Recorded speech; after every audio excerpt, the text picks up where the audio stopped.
Mrityorma Jyotirgamaya Mrityorma Amritam Gamaya. Om Shanti Shanti Shanti. Om. May the Divine lead us from the unreal to the real, from darkness to light, from death to immortality.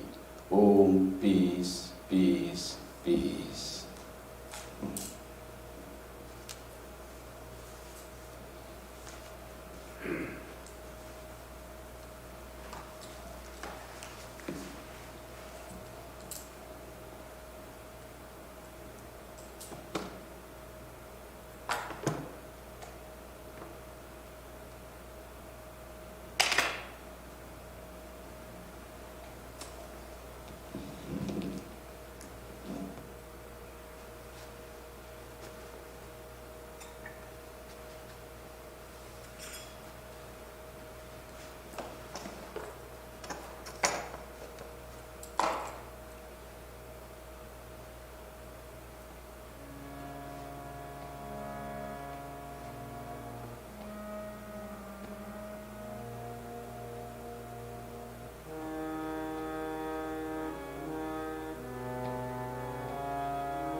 This devotional song is written by Sharat Chandra Chakravarti, a disciple of Swami Vivekananda. You are Brahman, O Ramakrishna. You are Rama, you are Krishna. You are Vishnu, Brahma, Maheshwara. You are the ultimate goal of devotion, and you are the formless one. You have come in human form. You are conqueror of lust and gold. I pray to thee for your unlimited grace and offer pranam to your holy feet.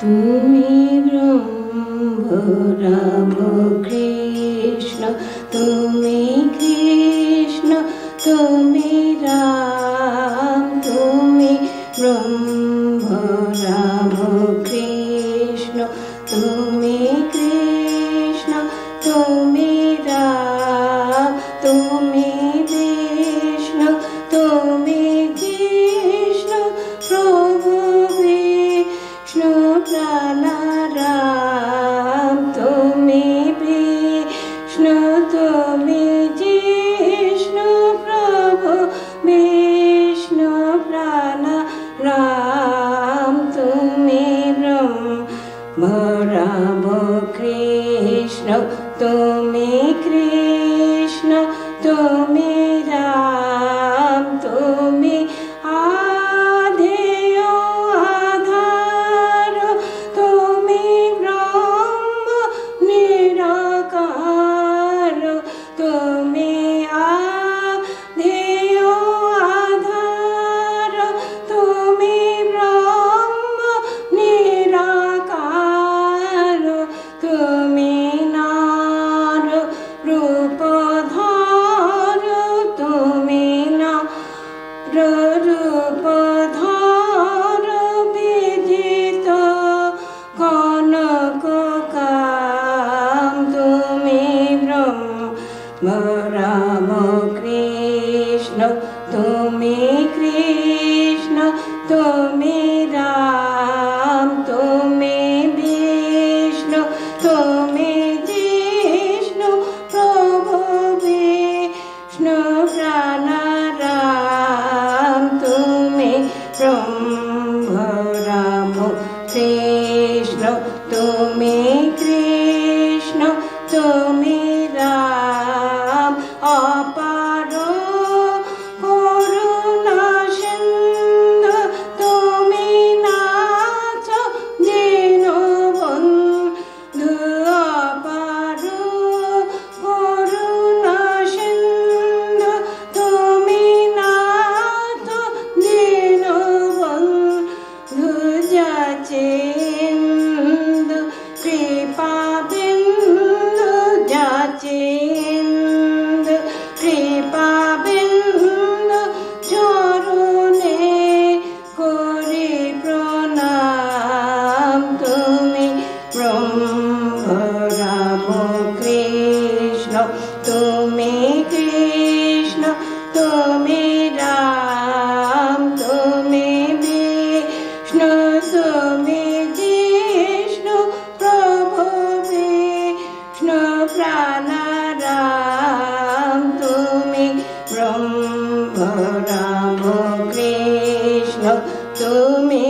I am reading from the book Life of M and Sri Ramakrishna Kathamrita.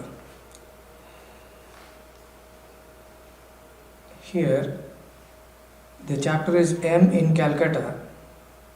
An old woman reassured. M was an expert healer of wounds of the afflicted householders. But while doing so, he would never compromise. Here is an incident narrated by Swami Kripamayananda, founder president of Sri Ramakrishna Tapovanam of Tiruparaituri in Tamil Nadu. As was our wont, a few of us, the junior sannyasins and brahmacharins of the Belur Math, went one evening to the residence of the Master Mahasaya to draw inspiration from his holy utterances about Sri Ramakrishna. While our chronicler of the Gospel was absorbed in his talk on the Godman of Dakshineshwar, a middle-aged mother made her way to a seat very near to M. The Master Mahasaya could not help taking note of the intruder. Dejection, anger, and disgust were written large on her face. He abruptly put an end to his holy talk and asked, "What is wrong with you, mother?"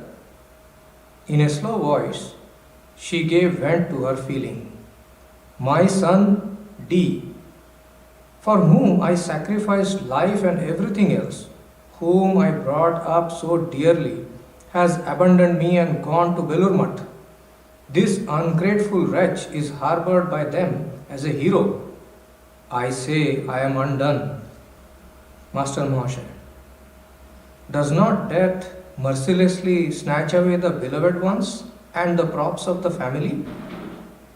The grieved mother, death is providential and unavoidable, whereas this act of my son is a wanton betrayal of the family bond.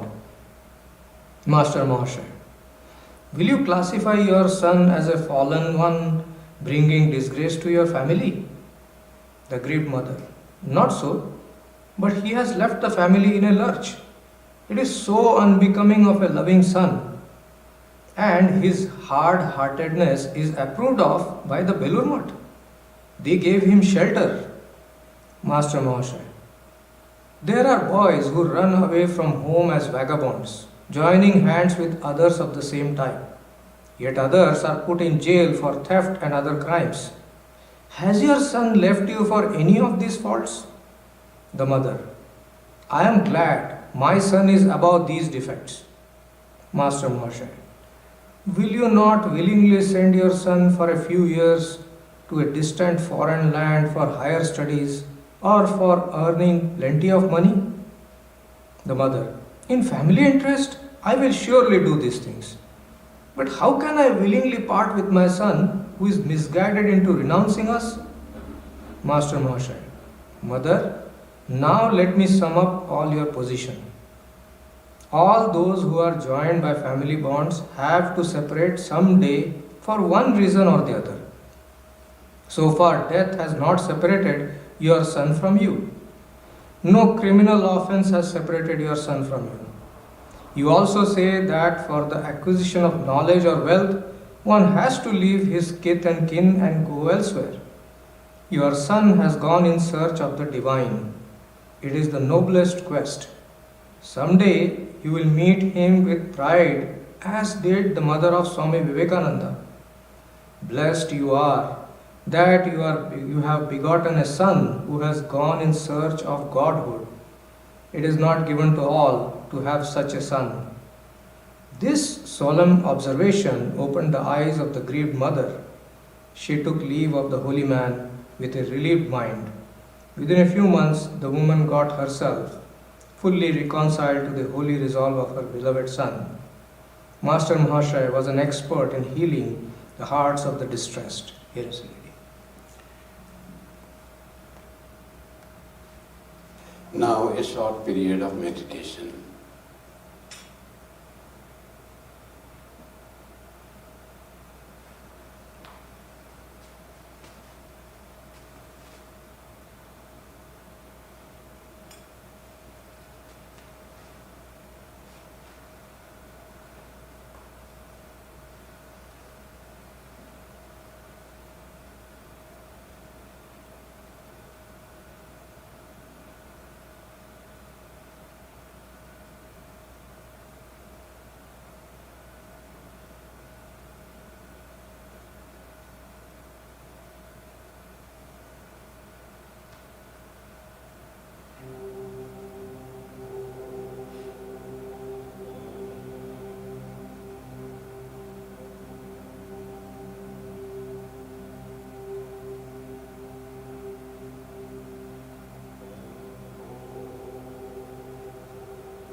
Shanti. Good morning and welcome to the Sunday service of the Vedanta Society of Toronto. Today's topic is M, the householder devotee. More appropriately, it is an ideal householder devotee, M. So M is the short form given by himself, a pen name of Mahendranath Gupta in his Gospel of Sri Ramakrishna. About EM, how ideal life he led. It is so wonderful to remember EM. When we remember a devotee, the conversation of God naturally comes there. So, in talking about EM, we'll be also talking about Sri Ramakrishna. M became immortal by his Gospel of Sri Ramakrishna. And he can be compared with, if Sri Ramakrishna is incarnation of God, and Gospel is the message of the incarnation of our age, then M can be compared to Vyasa, who gave the teaching of Sri Ramakrishna in the word form, in the verse form, the Gita, in the Mahabharata. The literal, we can say, the difference, Gita was, the words of Sri Krishna was made into the verse form in the Gita by Vyasa. But M recorded the words as spoken by Sri Ramakrishna. Colloquial, even his village expressions, village accent, and all those were there in dialect, all are there in the Gospel of Sri Ramakrishna. Verbatim, whatever Sri Ramakrishna spoke, that M recorded. M can also be compared to Narada. Why Narada? Narada is the one who spread the name of Narayana, God, all over the world. And M in that way spread the message and name of Sri Ramakrishna throughout the world. So he is a great rishi. In his appearance also he was tall with flowing beard, and his very kind eyes, very compassionate eyes he had, and wonderful, perfect life of a householder, truthful, kind, caring, and God-loving. The most important thing in his life was he was dedicated to the love of God. So in that way, we have not seen Narada, we have not don't know much about the life of Narada, but we can read about him in the books, and he's so close to us during our time we lived. So how the Narada would be? So great is him, like Narada and Vyasa in his contribution, and in his life he was definitely a saint, a rishi. That is Yam's introduction. He was a peace-loving scholar, says one person write about him, peace-loving scholar. He was very erudite, very learned, and he was peace-loving, but troubled by the relationship in the extended family. He had his stepmother, so there was difficulty in adjusting. His wife had a difficulty in adjusting in the family with her step-mother-in-law. And that was the reason that he had to come out one day from his father's home. And then M writes later on, I was thinking of killing myself. He was so much troubled because he was peace-loving and very devoted. He had read so many books, Western philosophy, Eastern, all Mahabharata, Ramayana, Chaitanya Charitamrita, all he had read. Very great scholar he was. And then his life became so difficult to even bear the burden of the problems of life. And he says, I was thinking of killing myself, but instead I found myself, that is Atman, with capital S, My family troubles led me to God. Family troubles often led these people to God. We know the story of Tulsidas, how he was attached to his wife, and he went to his wife during very difficult times when there was flood and there was a dark rain, and he went to his wife. Wife said, if we had, what is this attachment to this body, to person? If we had similar attachment to God, you would realize God. She did not accept what the attachment of Tulsidas to herself, rather showed the way to God. This attraction, this attachment, if you could turn towards God, you will find God. So your attachment, your liking, your attraction is great, very great, but it is wrongly directed. So as if he was insulted by the person in whose search he went in one way, but Tulsidas took it as the advice, as the message of the divine, and he, that time onward, that time, he turned towards God and he found God. Yam's life was like that. My family troubles led me to God. It happens that way. Sometimes all these problems in life are meant for our good. They are blessing in disguise. We don't know. But it happens that way. At the moment they seem to be very unbearable.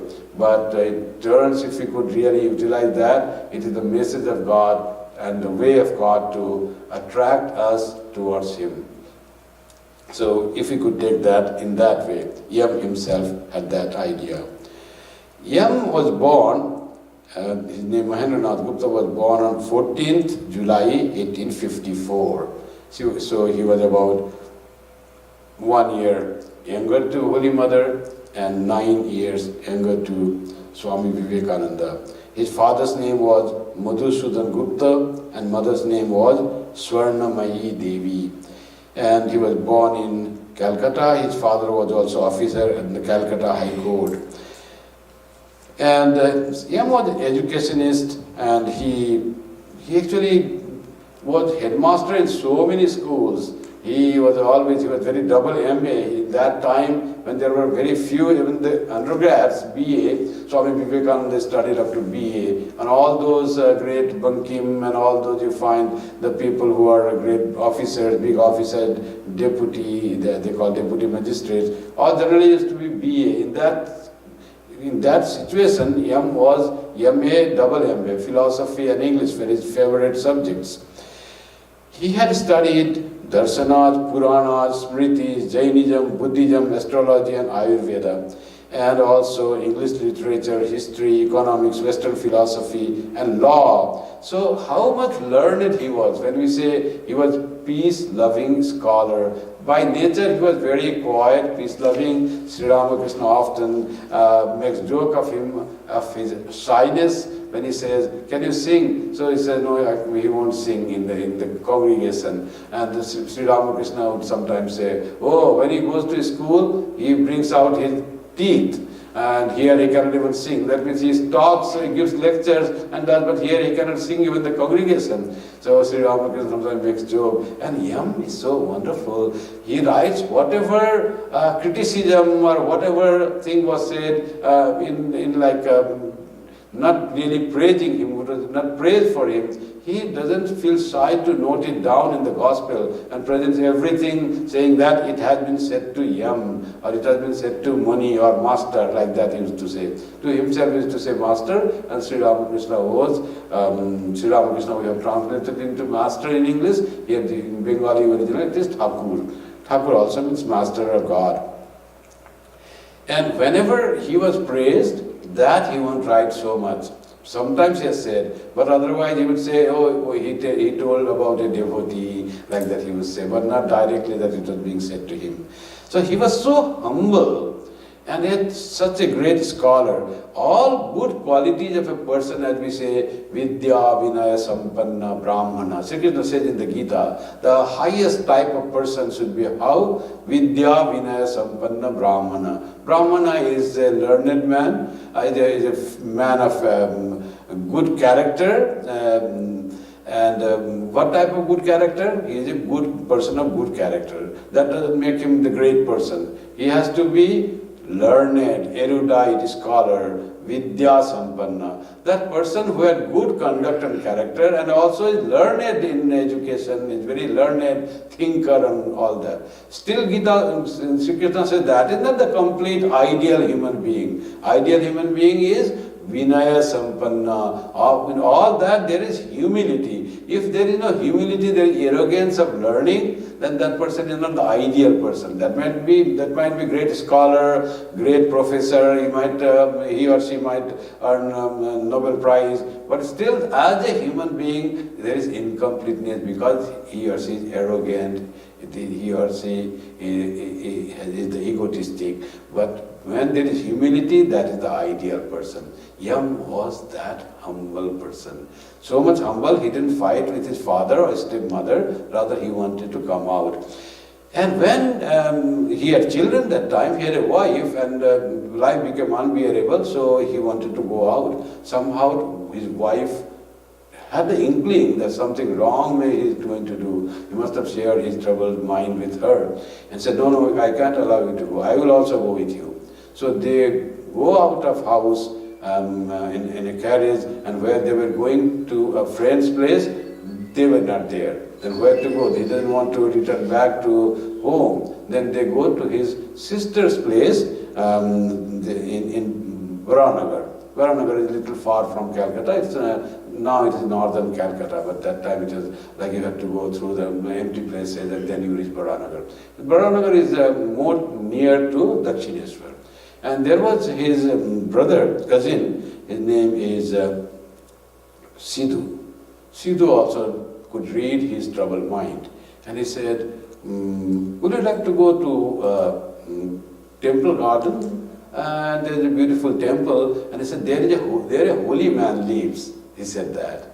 But Sidhu himself had never visited there. He had only heard of Dakshineshwar Kali temple. And there he said, okay, let me go there. And strangely Sidhu brought him to Dakshineshwar. And after that, Sidhu never visited Dakshineshwar. Before that, he never visited. After that, he never visited. What made him suggest that Yam should go to Dakshineshwar? His whole life was changed by going to Dakshineshwar. Not only his life, Yam, through that meeting that started that day, and they say 26th February 1882, I.M. doesn't record the date exactly, by researching people have found that it should be 26th of February 1882. He just says February 1882. That day, he changed his life and life of millions of people around the world in the present age, in the future age, by his recording the message of Sri Ramakrishna. That is Yam's his greatness and how he came to Sri Ramakrishna. Here in an article it has been said how he was involved in the education in Bengal. So let me share that with you. After he passed out of college, he took up work as headmaster in a number of schools in succession.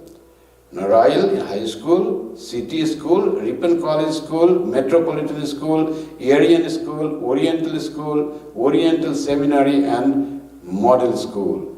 The causes of his migration from school to school were that he could not get on with some of the managements on grounds of principles, and that often his spiritual mood drew him away to places of pilgrimage for long periods. Both were there. His spiritual mood, he was not attached, so he was ready to sacrifice that. He worked with some of the most noted public men of the time, like Ishwar Chandra Vidyasagar and Surendranath Banerjee. The latter appointed him as a professor in the city and Ripon colleges, where he taught subjects like English, philosophy, history and economics. In his later days, he took over the Morton School and he spent his time in the staircase room of the third floor of it, administering the school and preaching the message of the master. So he owned the school at the end, and it's a Morton School, and yet he was doing the work of the master. He found out that the spiritual learning is the real learning, as had been found by Vishwamitra. He, after fighting with Vasishtha, and he was a brave king, Vishwamitra, and Vasishtha was a sage in the forest. somehow he took up arms and started fighting with Vasishtha, but he could not conquer Vasishtha. Vasishtha had a spiritual power which protected him. Then he said, this Shastra Vidya is not powerful, this heroic strength is not powerful enough. It is the Brahma Vidya alone is the real thing to achieve. Then he renounced the kingdom, renounced everything, did enormous austerity, and he realized God in that process, saying that spiritual experience is the one thing that one should achieve in life.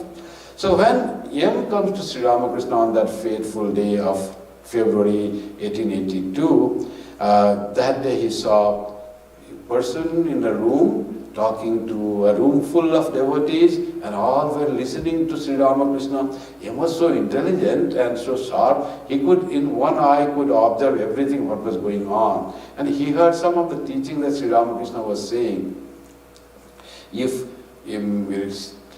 taking the name of God, repeating the name of God even once, if we have hair stand on your end and tears trickle down from your eyes, then know your spiritual practice has ended. You don't have to do any more the regular spiritual practice in the evening and morning. God has come to you. You have achieved what spiritual practice could do. Now a little time left for realization of God, and that will come in the process. You have achieved all that spiritual practice could do. But the test is, while repeating, the love has grown to God so much that repeating His name once, the tears will come, so much of love has come, so no more is needed, like that he was saying. And Yam observed this wonderful teaching, and he was ready to commit suicide, you know that. And yet that gave him great strength. And said, what a place it is, what peaceful environment. And all was Sri Ramakrishna's place. He was the first one to enter, not the Dakshineswar temple. The first was Sri Ramakrishna's room that he entered and saw. After hearing that, he felt, and he writes in the Gospel, it is as if Chaitanya Mahaprabhu is singing the glory of Sri Krishna, of God. And he compares another, like the Shukadeva talking about God. So he brings Shukadeva, in his mind comes Shukadeva and Chaitanya Mahaprabhu. How Chaitanya Mahaprabhu brought the flood of devotion in Bengal. He roused people's mind in devotion, in love, the heart, in embracing everyone, in loving God, rolling on the ground. And he's reaching God through devotion. That was Chaitanya Mahaprabhu's mission. We consider him as the incarnation of God. That's how, and equalizing the society, divided, fragmented in so many castes and creeds, Chaitanya Mahaprabhu met all together and met devotees as one group. There was no caste distinction, no religious distinction in the devotee. And he compares that, he finds that like Chaitanya Mahaprabhu, there was no singing and dancing there, but somehow it reminded him of Chaitanya Mahaprabhu talking to Rai Ramananda and other devotees. And also it was reminded to him of Shukadeva, a great jnani who spoke of Bhagavata to King Parikshit. And in Bhagavata, there is the message of, Bhagavata about the life of Sri Krishna. That's only on the 11th chapter. But Bhagavata in the beginning, Kapila Devahuti Samvada and all other things, there's so much about the knowledge. Jnana Yoga is there. The Parikshit, the Shukadeva himself is the epitome of Jnana. So he finds in Sri Ramakrishna the Jnana and Bhakti coming together, without knowing anything about Sri Ramakrishna. That was his first impression.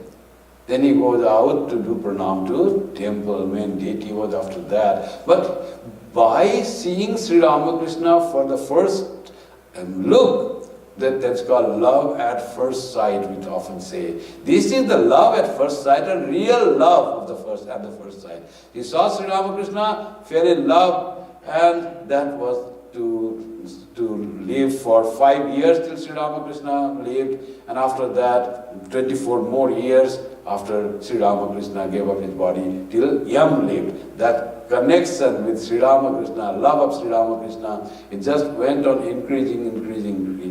That was love at first sight of Yam to Sri Ramakrishna. Goes to the temple, does pranam to Mother Kali, his life changed. And there, when one day he said that I wanted to give up life, he said, why you have to give up life? Behold, where is the resolve to end life, and where the discovery of God? That is, sorrow should be looked upon as a friend of man. God is all good, he says in one of the writings. All these words of clouds have disappeared, moved away from horizons of his mind, and the sunshine of a new hope revealed to him, fresh vistas of meaning in life.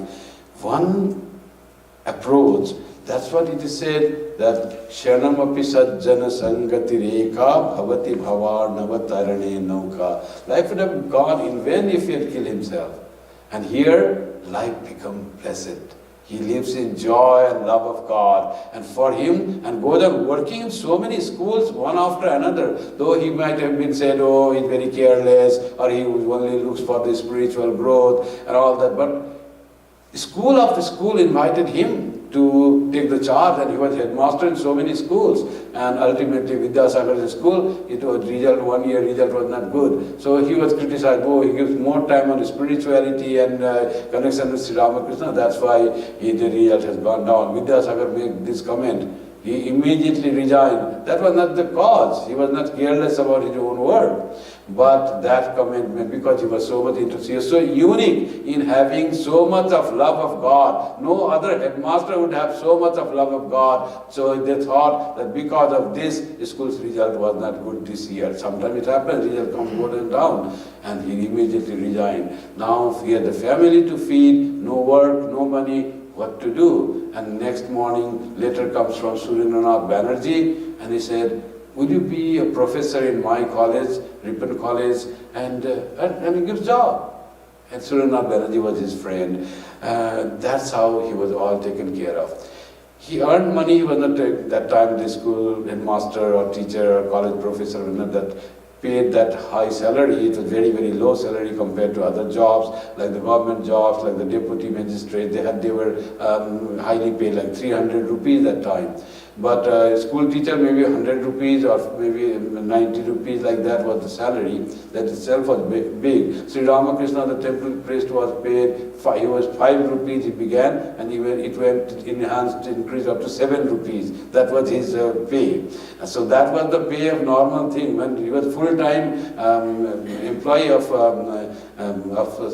Kali temple, that was his salary. So in that case, Yam earned little money, but that made him sufficient. And he was, as an ideal householder, he used to donate money a lot. And how much he donated? They said 3/4 of his income he would donate to Holy Mother and to the budding monastery of the Ramakrishna of order in Baranagar. No one was there to help the Narendranath and other. It is all Yem that came. When the news came to him about the very difficult and poor condition of Holy Mother, she cannot have even food, even the vegetable to season is rice, and no clothes, proper clothes to wear. But Holy Mother never told about his her difficulty to anyone. But Yem somehow could know, and he started giving her. Not very much money. 1/4 of money he used to manage his household. That was his generosity, and that was his life. What type of householder he was, you can imagine. Nothing for himself. Totally dependent on God. As God said in Gita, Ananyas chintayanto mam ejana paryupasate tesam nityabhyuktanam yoga kshemam vahamyaham. I will take your care, whoever is devoted, fully devoted to me. He was 100% absolute devoted to Sri Ramakrishna, and by the grace of Sri Ramakrishna, his worldly needs were fulfilled, though it seemed that many schools were rejecting him. He had to be transferred from one school to another. But he got job easily, and he led his life so nicely. There was an urge in him to abandon the household life and become a sannyasi. When he communicated this idea to the master, he forbade him, saying, "Mother has told me that you have to do a little of her work. You will have to teach Bhagavata, the word of God, to humanity. The mother keeps a Bhagavata Pandit with a bondage in the world." How Sri Ramakrishna compares this as the Bhagavata? Bhagavata, which is composed by Vyasadeva, raising the status of Yam to, or equaling the status of Yam to Vyasadeva. And he says, mother told him, it all mother is to reveal to Sri Ramakrishna. Sri Ramakrishna didn't say by his own thought or something. You have to preach Bhagavata or the words of God. So that's what mother has said. That Sri Ramakrishna knew that M was writing. And he used to listen with rapt attention and keep in memory all the things. Sometimes he would write with note on the notebook, but really he did so. But he used to just remember all the conversation. And when he went home, he would put the notes of that, not the full description.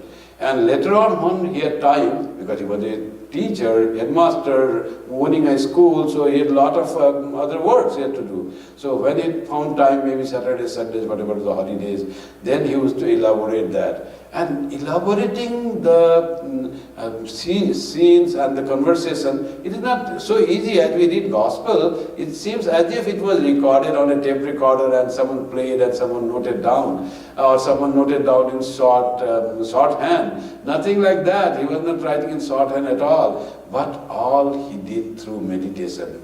What that devotee said, to the reply to that devotee, what Sri Ramakrishna said, and what Sri Ramakrishna answer was, the suggestion was another devotee. 4, 5, 6% conversing, Sri Ramakrishna answered in the language Sri Ramakrishna.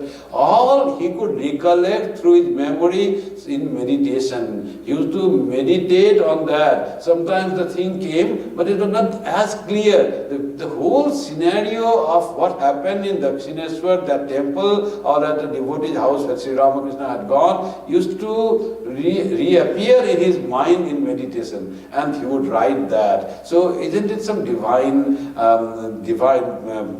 plan that to be done? How is it possible for a human being to write that way? In so much of his work, he used to do that, and it was very. He loved it by heart that it happens that way.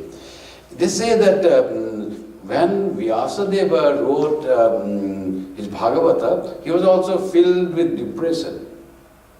As Yam was depressed in his life, and he came to Sri Ramakrishna and started Sri Ramakrishna conversation from the very first day, from the very first meeting he started writing. Actually this habit of writing diary, he had begun when he was 13, when he was in grade 8 or 7. From that time he started writing. So this apprenticeship from age 13, and when he met Sri Ramakrishna in 1882, 54, like 28 years he was when he met. So 19 years of apprenticeship of writing diary, he had already been practicing writing things, whom he met, he bowed down to his parents before going to school, like those things he would write, in like a young boy writing diary. And that habit helped him to write this. All was done by, it seems, Providence wanted him to write.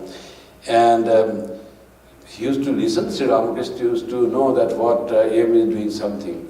And once Taraknath Gosal, who later became Shivananda, he was listening to Sri Ramakrishna's conversation. Everyone used to be listened to rapt attention. Taraknath Gosal liked his conversation and wanted to note it down for himself. And he was listening, and Thakur saw that everyone was listening with rapt attention, but he was even more that. Somehow Thakur, Sri Ramakrishna felt that there is something intention he had. Nobody, like he's engulfing him, the words, my words. He said, you don't have to do that. You have a different role in your life. As if Sri Ramakrishna knew that he was going to write. Understanding this message, Shivanandaji came home, and whatever he had written until then, he just threw it in Ganga. No, Sri Ramakrishna said that is not my role. So, like that was Sri Ramakrishna's teaching, and he met Yam in that way.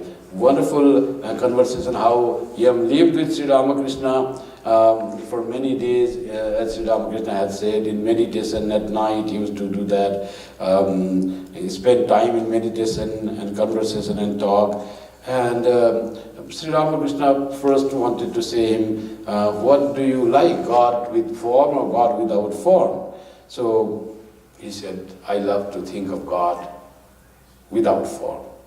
Then he said, that's okay, that's fine. But never think that those who worship God with form are mistaken. That was the idea, and one religious movement was there, Brahmo Samaj, who wanted to preach that God is without form, like Christians or Muslims, they also say God is without form. But Sri Ramakrishna said, never think that those who worship God with form are wrong. God is with form, God is without form. You are right, they are also right. No dogmatism should creep in you. And once Sri Ramakrishna said that I saw the procession of Sri Chaitanya Mahaprabhu coming through the Panchavati, he had seen that. And I saw many people who are now here, I saw in that procession. I saw you. And I saw Balaram in there, like that. So you belong to the bhakti thing, though you love formless aspect, but you are a devotee of God. So that's why ideal householder devotee. The life of sadhana and holy association that he started on at the feet of the Master, he continued all through his life. He has for this reason been most appropriately described as a grihastha sannyasi, householder sannyasin. Though he was forbidden by the Master to become a sannyasin, his reverence for the sannyasa ideal was wholehearted and was without any reservation. So, after Sri Ramakrishna's passing away, while several of Master's householder devotees considered the young sannyasin disciples of the Master as inexperienced and inconsequential, Yam stood by them with a firm faith that the Master's life and message were going to be perpetuated only through them. So that was his faith. Holy Mother, Swami Vivekananda once told in a lecture in the US, when we decided to renounce the world, young man, inexperienced, in their 20s, then nobody approved them. Even Sri Ramakrishna's very staunch devotees like Ramchandra Datta, who regarded Sri Ramakrishna as incarnation of God without any doubt, they also said Sri Ramakrishna did never say to renounce the world. Though he had said to Swami Vivekananda, when Swami Vivekananda had asked, is renunciation essential? And he said, if something is lying above other thing, until you remove the thing that is above the thing, how will you get the lower thing? So you have to remove the worldliness, you have to renounce. Sri Ramakrishna had said that to Swami Narendranath Datta, but not to Yam. He dissuaded Yam to renounce. How he used to select the disciples and what role one has to play, how he dissuaded Taraknath Gosal, who later became Swami Shivananda, not to write anything, and yet he encourages Yam to write the Gospel of Sri Ramakrishna. Yam sometimes, there was conversation, and Yam used to say, oh, yesterday you said that very nice thing. What did I say? What did I say? As if Sri Ramakrishna doesn't know. And he said, you said this. And Sri Ramakrishna said, no, not exactly that. I said this thing. So when this gospel in Bengali, the Kathamrita were read to Holy Mother said, I feel as if Sri Ramakrishna is talking to me.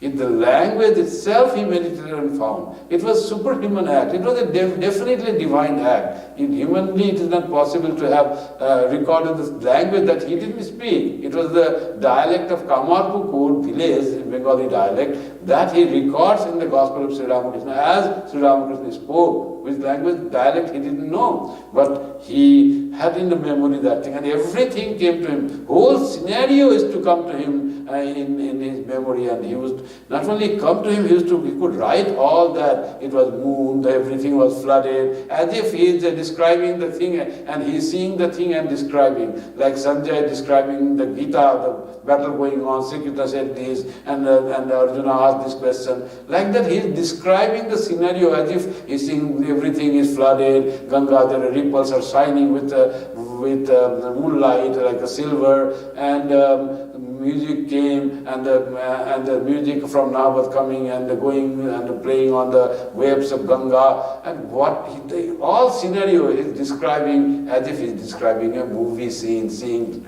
running commentary as if it is, and all from the meditation of the memory of the incident that happened maybe a few days ago. He might have noted down a description that is a full moon night, and after that he remembers everything. Sometimes he used to take long meditation at night. Sometimes to write one incident, he used to keep awake whole night and then he would write. So that's why I found so long conversation and all written in that way. Great. He wrote once, today on writing, he wrote in his diary, I greeted my father and mother, prostrating on the ground before them. The Apostle and Devotee. At another place he wrote, today while on my way to school, I visited as usual the temples of Kali, the mother at Antania, and of Mother Sitala, and paid my obeisance to them. This was when he was a boy, young age, that he used to write diary that way. So, when hearing the name of Hari or Rama once, you shed tears and your hairs stand on end, then you may know for certain that you do not have to perform devotions such as Sandhya anymore. That's what he had said, what he heard first from Sri Ramakrishna on that day, 26th February 1882. Once he was talking to Sri Ramakrishna and he said, I saw a beautiful dream. And what did you see in the dream? He said, I saw a holy man and he was walking on the river. And he said, where are you going? And he said, I'm going to Bhavanipur, the mother's abode. And then I saw he was walking on the water. I said, how are you walking on the water? Then he said, there is a bridge underneath. I'm walking on the bridge. I'm going to Bhavanipur. Then I asked him, can you take me also there? He said, Yam says, and he relates this dream to Sri Ramakrishna. And Sri Ramakrishna says, it's so wonderful dream. Oh, my hairs are standing on end to hear to your dream. He just said he was going to Bhavanipur and he was walking on the thing. He was a holy man. Sri Ramakrishna got this great message. And my hairs are standing on end listening to your dreams, said Sri Ramakrishna. You should now take initiation. Now God wants you to lead to himself or herself. No, do not do no more late. Sri Ramakrishna guided him. Sri Ramakrishna gave all his spiritual touch to him, and he might have written something on the tongue, but he didn't give him formal initiation. Formal initiation, those Sri Ramakrishna's disciple will say, but he was formally initiated by Holy Mother Sarada Devi. Holy Mother initiated other direct disciples of Sri Ramakrishna, like Swami Niranjanananda, Swami Abhedananda, Swami Jogananda, we all know he was the first to be initiated. That was how Sri Ramakrishna's role was done by Holy Mother. Sri Ramakrishna left something for Holy Mother to do.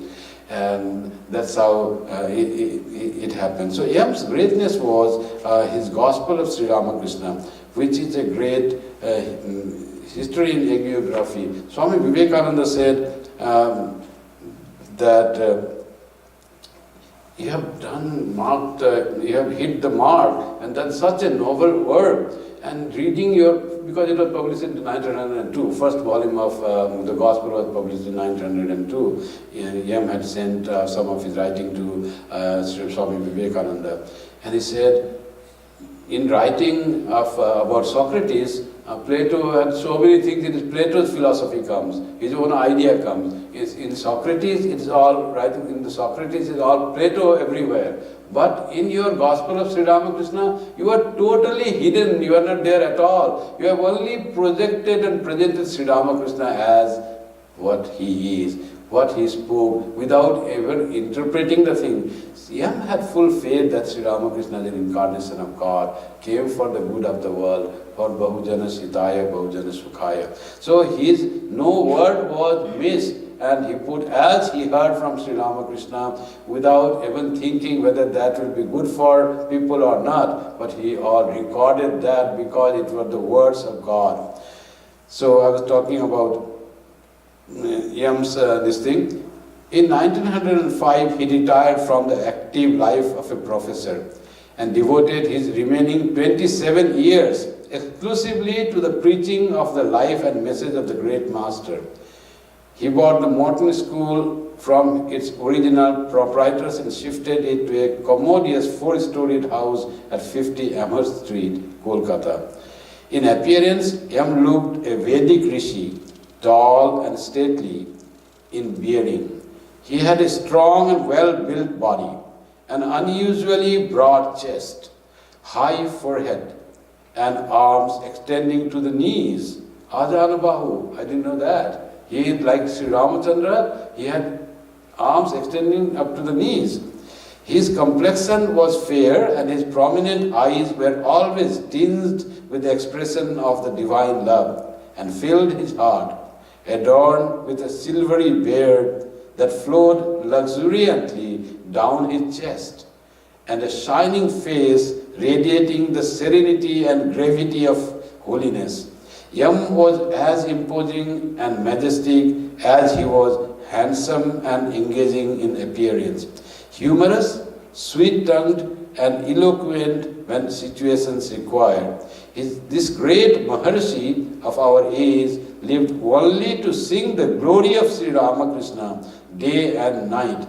Though a very well-versed scholar in the Upanishads, Gita, and the philosophies of the East and the West, all his discussions and teachings found their culmination in the life and the message of Sri Ramakrishna, in which he found the real explanation and illustration of all the scriptures, both consciously and unconsciously. He was the teacher of the Kathamrita, the nectarine words of the great master.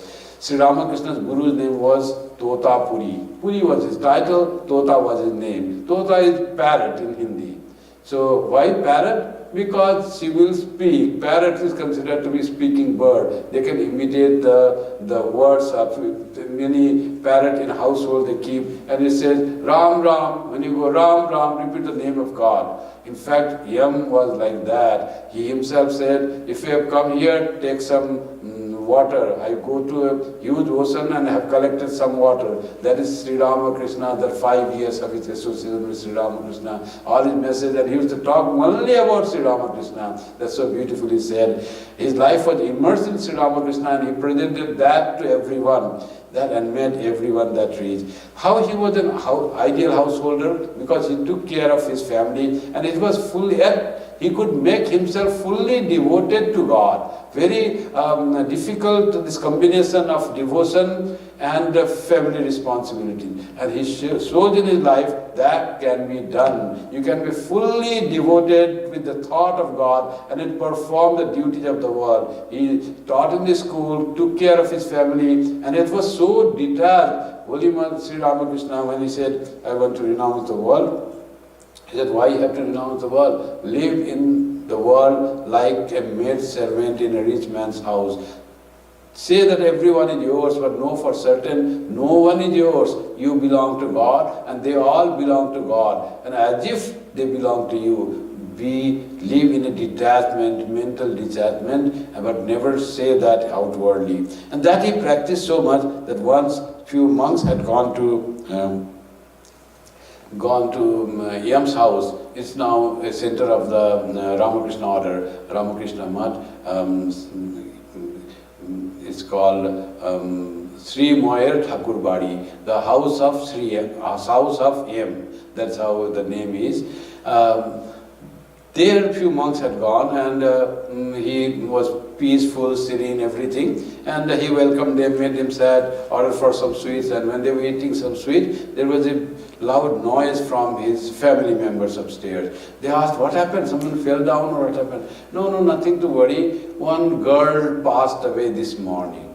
His own daughter had died, but that he was so much detached and knew that life and death is the play going on in this world. He could keep himself so detached from even so overwhelming incident like death of his own daughter, and he could treat them without, as if nothing had happened to him. That was his level of detachment from the world. He knew the world to be unreal for the time being, and whatever we see in the world is a play of God. We are here for some time and not here after some time. We'll go from here. Death will grab every one of us. But death is nothing but it is returning back to our home from where we have come. We come here, do some play, some dance like going to the greenhouse. This world is a greenhouse. It was so much he knew that this world is a greenhouse by the grace of Sri Ramakrishna, that the world did not at all disturb him in anything, and he was fully aware of that. At the end, when he was on the 4th of June in 1932, he passed away, and the passing was, before he passed away, there was the last item of Kathamrita, volume 5, he was editing that, and proof had come, and he was editing the proof, and it was dim light, evening. That very night he would die, that early morning and that night. And he did that and finished that. And after that, pain started. He was going through some pain, neuralgic pain, nervous pain. It was very painful. And that pain from his body came to his hand. It was excruciating pain. And in that pain, he said, at the end, on early morning in the night, early morning of hours of that night, he said, on 4th of July 1932, Gurudev, Ma, please take me, O Master, O Mother, please take me in your arms. And his voice finished. That was his thing. Going, he was certain that